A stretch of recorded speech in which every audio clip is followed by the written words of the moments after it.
This is my second trip around at the Cathedral Kitchen. The second trip around was due to no fault of my own, but my first trip was choices that I've made. But with my second trip, it has been a very good experience. Not that the first trip hasn't been.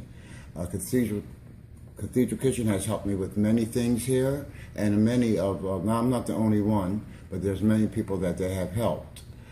Me, for once, I've gotten housing, teeth, eyeglasses, and I'm giving back what they have given to me, which I could never give back tenfold.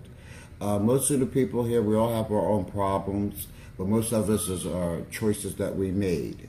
And if you can't, Cathedral Kitchen is one of the best places I've ever been here in the city of Camden.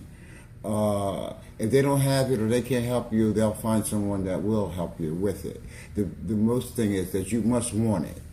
There's certain steps that we must take to get ahead in this life, and then to repair the mistakes that we make.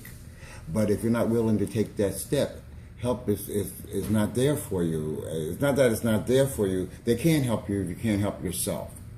I've been very fortunate. They helped me with my housing, which I've been out off the streets for 3 years now, going on 4, due to no fault of my own. And this so happened I happened to be around and I became a good candidate.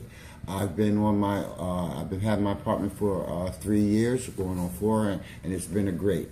I come here I used to come every day, but I come when I can now, mostly 2 or 3 times a week, because life doesn't allow us to do everything that we want to do. But I will never forget this place, no matter where I go.